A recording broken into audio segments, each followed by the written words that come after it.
Um, Ambassador Ghafoorzai is a career diplomat with more than 2 decades of experience in multilateral diplomacy, international policy development, and strategic engagement across the United Nations system.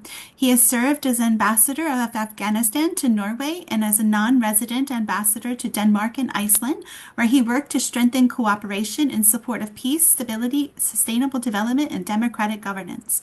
He also worked closely with Norwegian institutions in support of Afghan peace efforts.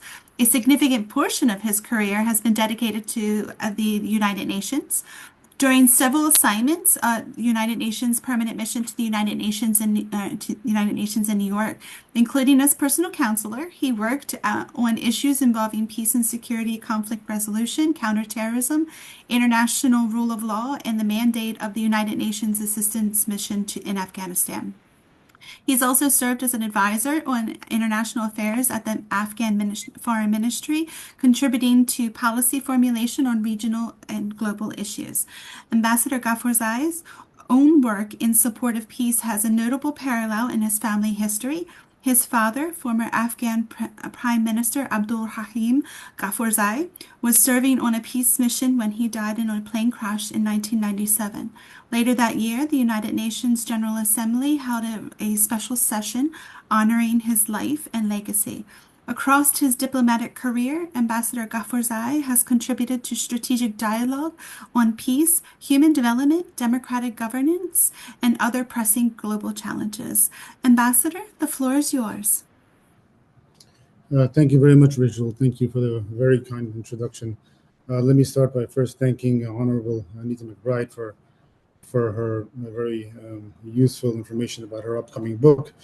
Secondly, her very, I think, important perspective on the way in which women's leadership and empowerment progressed from the U.S. Historical perspective. And thirdly, of course, for her support for Afghanistan for many years now. I think naturally, as time goes by, I think oftentimes it's easy to forget the past, but I think it's very obvious that in 2001, after the tragic events of 9/11, international engagement led by the U.S. really helped form the foundation for a new Afghanistan. And I think that really was a catalyst for enormous gains being made by Afghan women throughout the 2 decades of experience prior to the Taliban's takeover. Let me also thank Manija Wafiq, CEO of Eagle Online, for the invitation to be part of this important event. Of course, celebrating the graduation of 140 Afghan women and girls from Eagle's Tutoring Program. It's obvious that by completing the program, these graduates are now more skilled and able to make better use of their knowledge to support families in the very large Afghan diaspora community abroad, while also earning an income. But more broadly, I want to commend Eagle Online for helping fill part of a very dangerous gap caused by the Taliban's decision to close girls' schools beyond 6th grade. And unfortunately, I use the word alarming intentionally because of the obvious reason that denying knowledge and education to half the population of any country presents a serious threat to the future of that society. And also because education is not just about subjects. It is a necessity to build skills and ability to contribute to families and communities. For 5 years now, Eagle Online is providing virtual education to Afghan women in different parts of Afghanistan. But it has also extended education to women of other nationalities whose countries are also facing difficulty and instability. I believe the platform deserves praise and recognition, but more importantly, continued support so that it is able to continue providing educational support for those in need, whether in Afghanistan or anywhere else. I was also very glad to hear that today's event marks the launch of the tutoring program. I see this initiative as something beneficial for both Afghan women and girls inside Afghanistan, but also for the families in the diaspora community who want to see their children and youth stay connected to Afghanistan's language, heritage, and identity. I believe the initiative is particularly important for several reasons, but I just want to highlight two. First, the connection between education and employment. We are all aware of the situation resulting from the Taliban's ban on girls' education and employment, but let me briefly refer to some figures. According to UN Women, the labor force for Afghan women has reduced to 5 to 7%, and about 78% of the young Afghan women do not have access to education, employment, or even training. Unfortunately, the ban on women's employment covers civil service sector, governmental offices, NGOs, aid agencies, and even public businesses. The tutoring program is uniquely important in that it provides opportunity for Afghan women to bypass the Taliban's restrictions and earn an income from home, leading to economic self-reliance. Remote work will provide one of the few available pathways to economic participation. Obviously, Afghan women can use the income to invest it in their families and to support their children's education, healthcare, and household needs. This initiative will also create a connection between educated Afghan women and girls and the very large diaspora community outside Afghanistan. On the other hand, at a time when Afghanistan faces a severe humanitarian crisis, the program gives an opportunity for the diaspora community to be an important source of economic support for families and fellow Afghans inside Afghanistan. So I see the program to be a win-win situation. Coming to my second point, the program is useful in helping preserve culture and empower the youth for the future. Maintaining a strong connection to one's homeland is important for anyone who has migrated abroad, be it out of circumstance or from choice.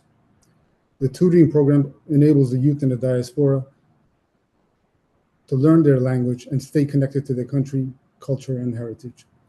It will also empower them with a sense of confidence to become the next generation of ambassadors of culture and community, but also to contribute to the future. Every Afghan woman who is able to use her education productively is making an investment in Afghanistan's human capital. In other words, women's economic empowerment today will help develop the skills that are needed for Afghanistan's future development. Afghanistan is a young country. We should not forget that more than 60% of the population is below the age of 25. And I want to repeat that. More than 60% of the population is below the age of 25, and the youth represent a hope for the future.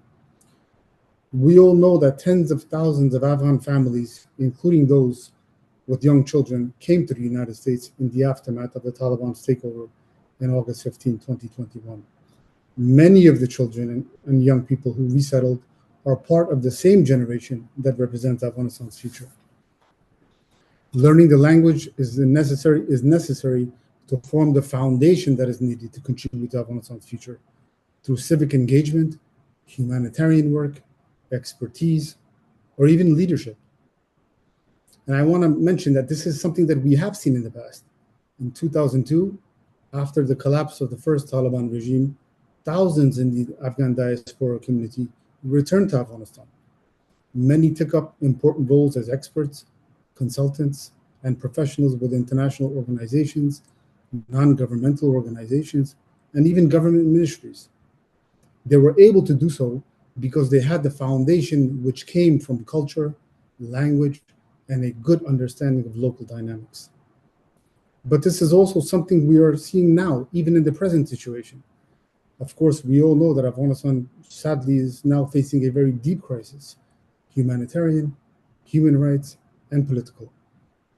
The absence of a credible, inclusive, and legitimate government has, one, prevented the world community to engage with Afghanistan in a normal manner, and two, resulted in the country losing its rightful place in the global family of nations.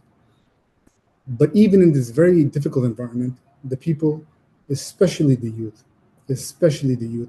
have not been silent nor passive to the situation. A new generation of Afghans from every ethnicity and from every part of Afghanistan are doing what they can to help bring positive change. This talented group of professionals, activists, women leaders, students, and entrepreneurs are not just the youth who left Afghanistan after 2021.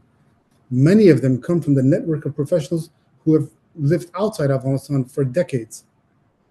They are active, making their voices heard.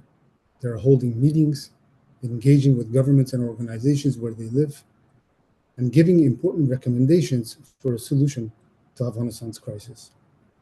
And I have to say that one very important message that is being conveyed is that more focus is now needed to address the source of Afghanistan's crisis, that being the lack of a credible, inclusive, and legitimate government that is needed for stability now and in the future. So it is hoped that the 5-year mark of the Taliban's return is not just something merely symbolic, but a time when countries and international organizations begin a new strategy that leads to peace, human rights, and stability in Afghanistan. And naturally, the United Nations should have that lead role in that effort. To conclude, let me say to the 140 graduates of the program, congratulations on completing the Eagle Tutoring Program. The achievement goes above and beyond something very personal. It is also a sign of your strength and commitment that each and every one of you displayed by not giving up and continuing to develop your skills for your own benefit, but more importantly, for the benefit of the young and new generation of Afghans living abroad. You will be building new architects of change, and this will have a long-term impact. Once again, I want to thank Mujgan Wafiq and our colleagues at Eagle Online for the very important work that they do in support of Afghan women and girls and connecting education, economic opportunity with the diaspora. As a final point, I think it's obvious that without the support that's been provided from the international friends of Afghanistan, including those who are part of today's event, Eagle Online's important work would not be possible. So on that note, I want to again thank Honorable Anita McBride, Dr. Rachel Rudolph, Dr. Lauren Oates, and Roxanne Kaufman for their long-standing friendship and support for Afghanistan, especially Afghan women. Thank you.